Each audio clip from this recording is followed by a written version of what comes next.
From the New Arts and Media Studios in Milwaukee, I'm Charles Purcell. This is The Log, Day 4 of our 5-day series, the run-up to Election Day. I'm doing this brief little run-up series primarily for a very specific audience. Now, everyone's welcome to listen, of course. I'm here for those of you who are still undecided, those of you who've not been paying attention, and maybe you're hearing some of this stuff for the first time, for late breakers, as you're called, people breaking one way or the other at the end. And what happens typically, often, is that there'll be a late break.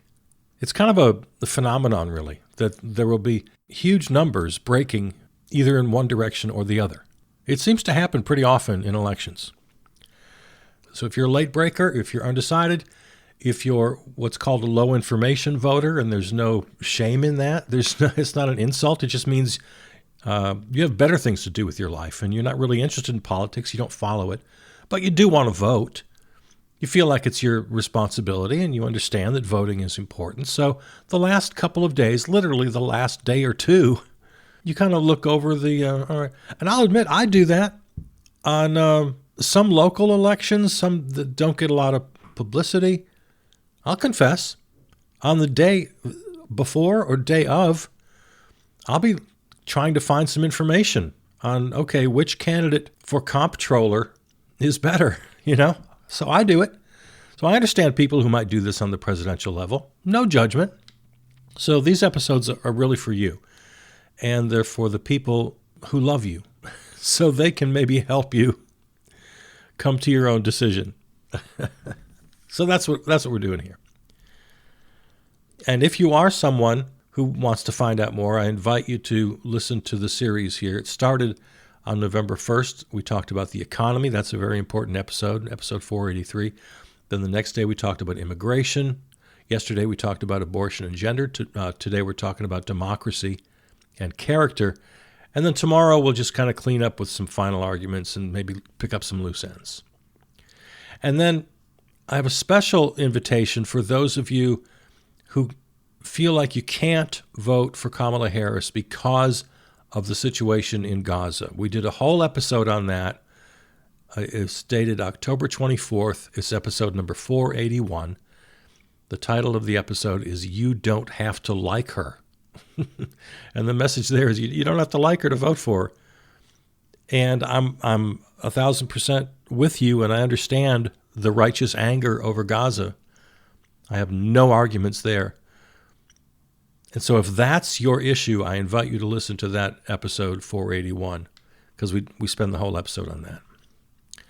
Okay, today, democracy and character. Democracy is on the ballot. It's a phrase you've heard. There's no getting around it. It's true. Some cliches are true. If you didn't see the infamous Madison Square Garden rally, the big 5-hour rally a couple of Sundays ago, I'm sure you saw clips, but the whole, the F word, right? Fascism. It was clearly on display. The demonization of immigrants and transgender people, the embrace of violence. Stephen Miller, the Orange Menace's one of his top aides, and really the voice always whispering in his ear about hate and especially about immigration. He literally quoted the Nazis. He shouted from the podium, "America is for Americans and Americans only." He shouted, and the crowd roared. America is for Americans and Americans only. Well, of course, that shows a deep and profound misunderstanding of our entire history. America is indeed a nation of immigrants, and we always have been and we always will be.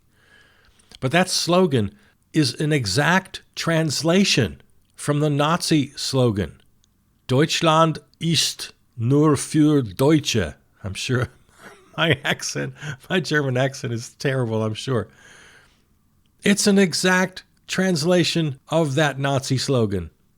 Germany is for Germans and Germans only. America is for America. So they're literally shouting Nazi slogans from the podium of a Trump rally to huge cheers. Crazy.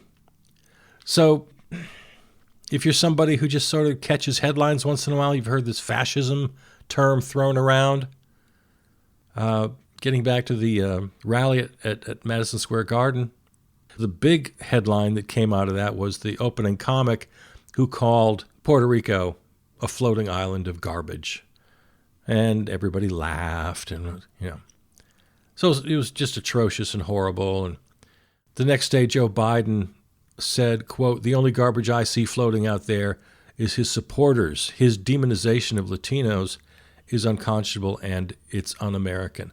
And MAGA just decided to lie about that quote. It's easily misinterpreted to say that Joe Biden was calling half of America garbage. Of course he wasn't. It's absolutely clear, if you take 2 seconds to really look at the quote, that he's talking about the joke itself. The only garbage I see is his supporters, meaning his supporters' joke. He's talking about one person.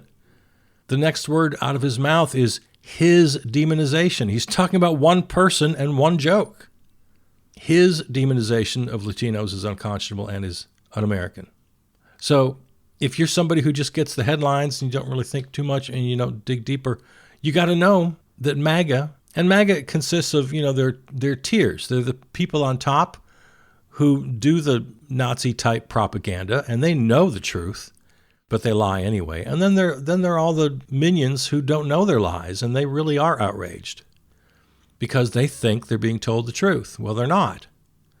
And I'm here to tell you, not as a partisan, because I'm not a Democrat, not by a long stretch am I a Democrat, but I'm here to tell you that the Biden quote was used and lied about, and he never called anybody garbage. He didn't even call the comic garbage.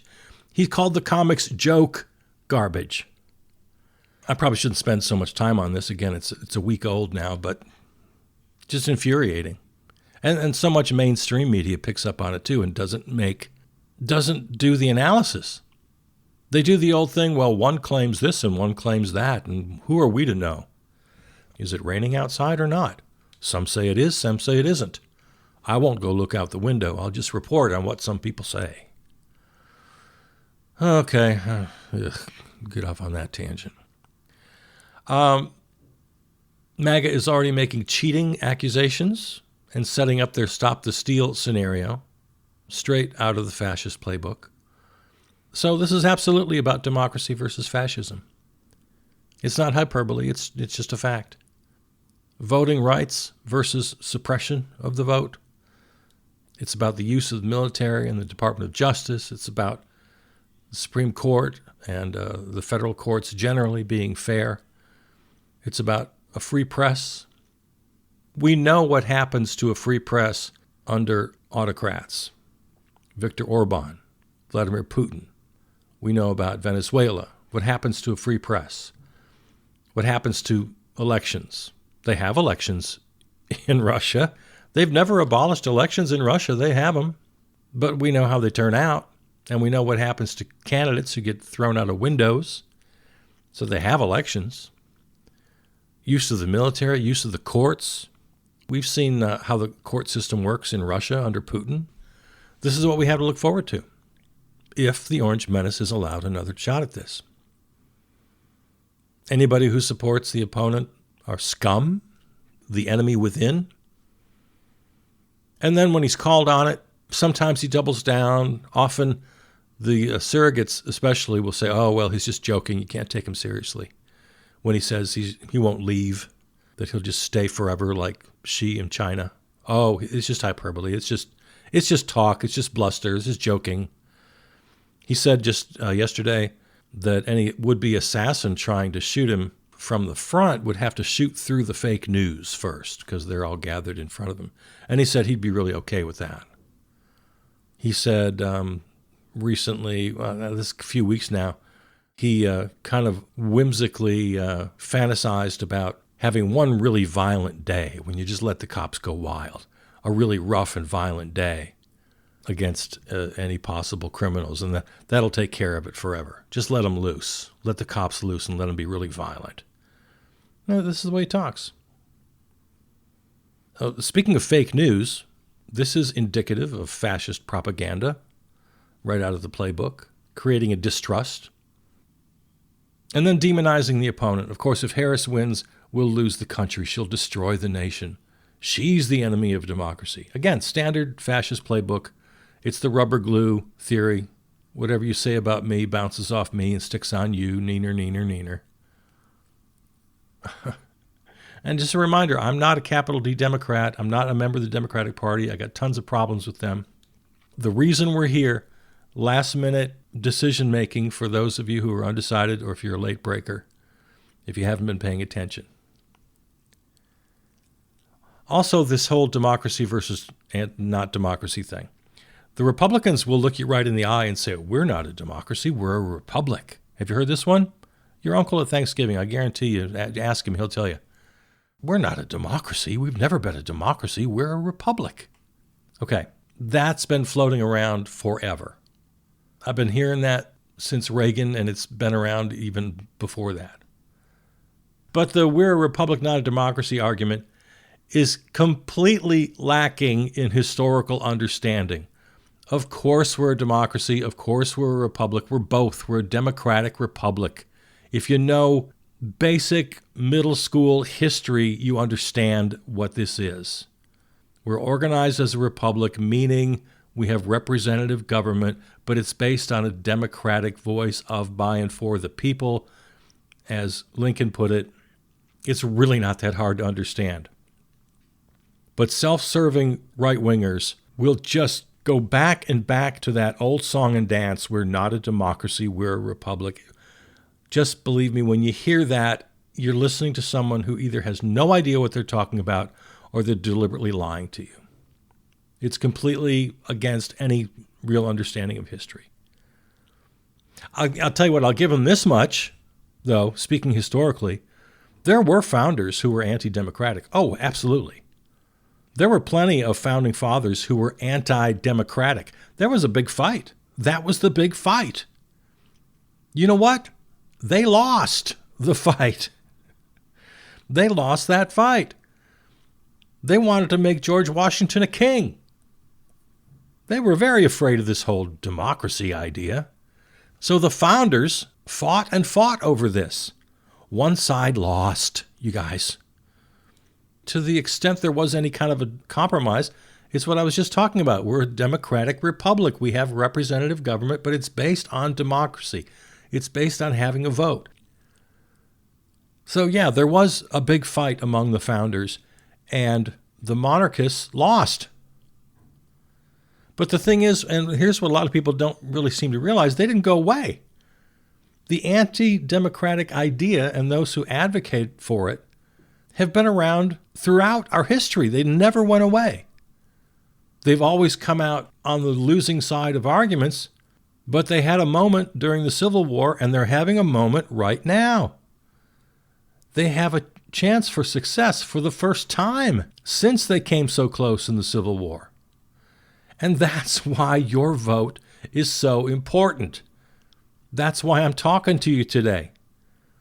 If you're thinking of sitting on the couch, if you're thinking of voting for the Orange Menace, if you're thinking of voting for Jill Stein, you can't do it. It's a moral imperative at this point that you must cast your vote for Kamala Harris, whether you like her or not.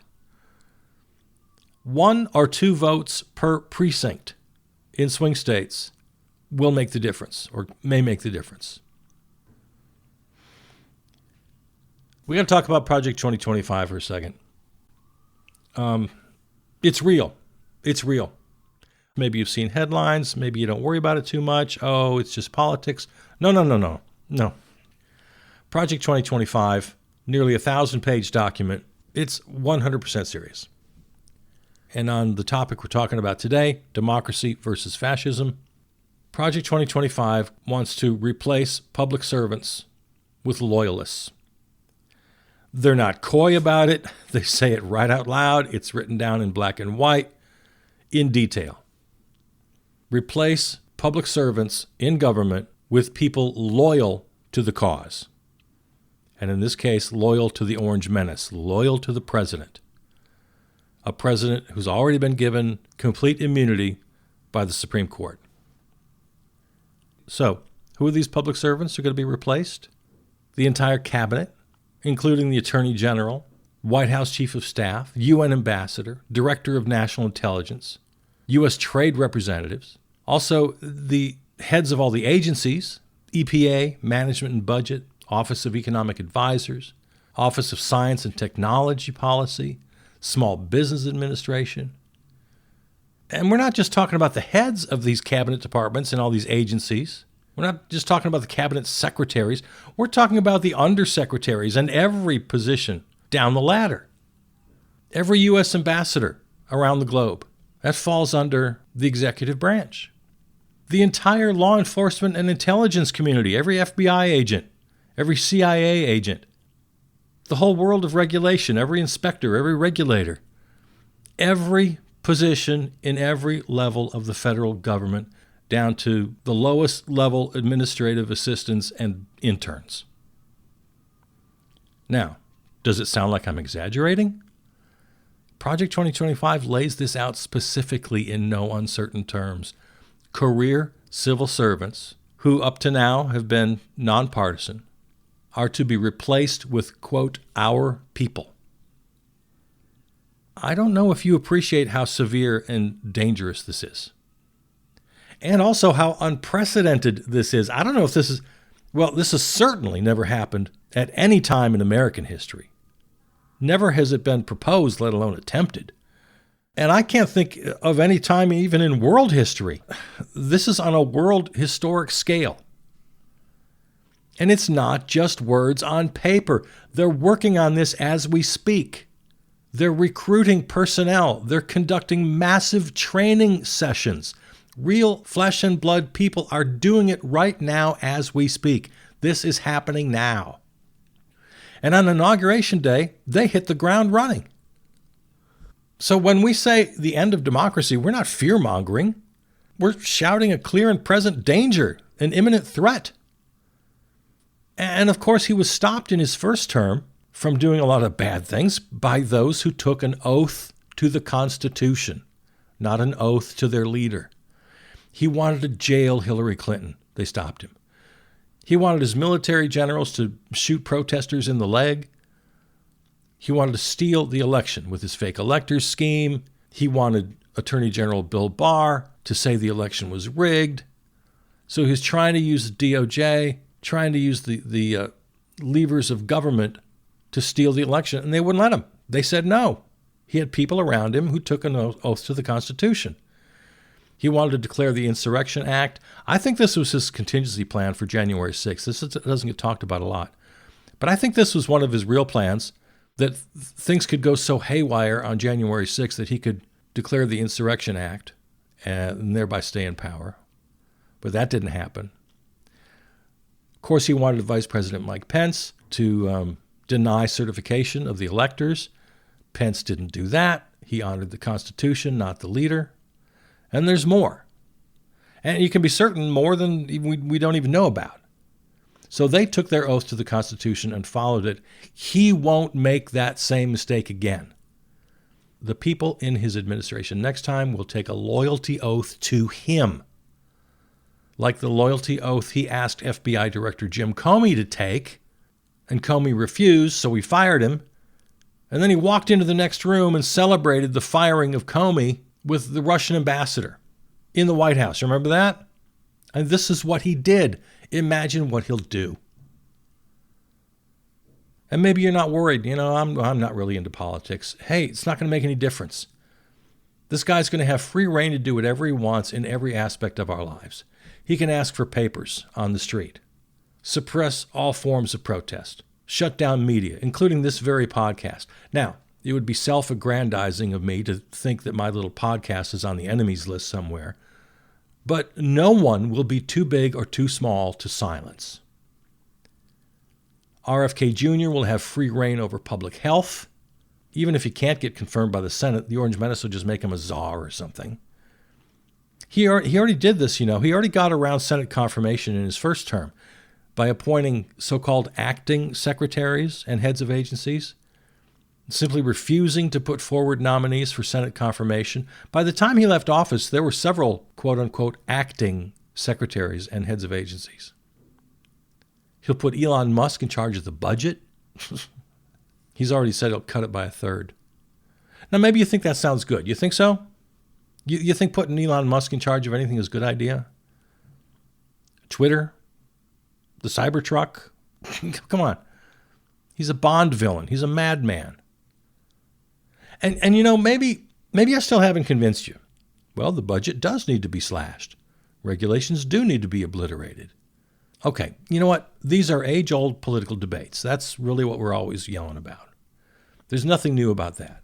I don't want to get mired into those arguments. But my central question would be then, is this how you want to do it? Is this how you want to win? Is this how you want to achieve your political goals? By ending democracy? By instituting a king? An autocrat? A dictator? I mean, you might think he's a benevolent king, a benevolent dictator. It's all for the best. You might believe that, but seriously, that's what you want? That's the trade you're willing to make, your freedom, your agency, in exchange for the political ends that you prefer? I mean, I'd like to think that I can honestly say that if I had the option to achieve all of my progressive ideas, but it meant appointing a dictator for life and giving up my freedom, well, I'm told he'll be a good dictator. I think I can honestly say I would not take that deal. It's still an autocracy. It's still authoritarian. It's still anti-democratic. I would not take that deal. And it's not because I feel so strongly that any president has to be so saintly or beyond sin, or, you know, let's talk a while here about the character issue. Character is not my number one issue. Some Trump supporters will say that, oh, he's a son of a bitch and he's a scoundrel, but he's a strong leader and has good policies. He's tough and he gets things done. And yes, he's unorthodox and he can be really crude. And you know what? I agree. I agree with Trump supporters who say that they're not really troubled with his being kind of crude and profane and being kind of a jerk. And, you know, they admit it, but they don't care. If I had the chance to vote for somebody who was kind of a jerk but had all the right policies, I'd probably do the same. I'm right there with you. It's not the character that bothers me usually. Politicians are imperfect people. Many can be pretty conniving. I understand that. A flawed character is not a deal breaker for me, except in this case. Because in this case, it is his character only because it is so extreme and so vile. And it intersects with everything we've talked about so far about how he'll govern. And then even the personal stuff, which I normally don't care about, is just so extreme. The judge in the E. Jean Carroll case, quote, Mr. Trump raped her, as many people commonly understand the word rape. Indeed, as the evidence at trial recounted below makes clear, the jury found that Mr. Trump, in fact, did exactly that. That's Judge Lewis Kaplan in the E. Jean Carroll case. The Orange Menace raped E. Jean Carroll. Legally adjudicated as a rapist. And beyond that, there are credible allegations from 28 other women. He's just gone too far. I'm very happy to look past the flaws of politicians, but come on. The Orange Menace went to Georgia on the Monday after the hurricane. He wore a red MAGA hat and he lied about the governor not being able to get a hold of Biden or Harris. So his brazen willingness to lie to people is more than a personal flaw. When you carry it that far into your politics, it's way over the border for me. This is how he will govern. All political, all him, all the time. His complete and utter lack of character is the central force in how he governs. So the character issue must come into play. It's not like some politician fooling around and has affairs, but when he gets back into the office, he does a good job. You know, that's possible. That's certainly possible. There are lots of flaws I can look beyond, but his flaws are so central to who he is and to how he governs. And we've already seen him do it. We learned recently that during the wildfires in California while he was in office, his aides had to show him that Orange County had lots of his supporters in order to convince him to release the federal aid, the federal emergency aid to fire victims. He was literally holding back emergency funds for fire victims just because it was a so-called blue state. And his aides had to put the papers in front of him and show him, oh no, you have lots of supporters in Orange County, so you can send the aid. Now that's just despicable. And it reveals the character of this person. Now, I don't blame him. He's sick. The man is sick. His father was a cold and cruel money-grubbing bigot who never hugged poor little Donald and trained him to take over the family business by being as ruthless and self-serving as he was. So, in a way, I feel sorry for the guy. But that has nothing to do with how I'm going to vote and how you should vote. I mean, yeah, the guy's messed up. My God, read the biographies. Watch the PBS Frontline documentary. You know, every 4 years, they profile the presidential candidates. Go to the PBS website or the app and watch the Frontline documentary from just about a month ago. The guy is just so deeply sick and flawed that we have to keep him out of the White House. Well, let me just stop there. I've taken up enough of your time today. Again, this is day 4 of our 5-day series running up to the election. Election day is tomorrow. Many of you have voted. Only about a third of all voters are going to vote on election day this year. So I'll be back and I'll talk to you one more time tomorrow. We'll just do a little quick hit, a little final argument, maybe pick up some loose ends we haven't talked about. And again, for those of you undecided, for those of you late breakers, for those of you thinking you might sit on the couch, this is for you and for the people who love you. And I hope you make the right decision. All right, there you go. Talk to you tomorrow. I love you.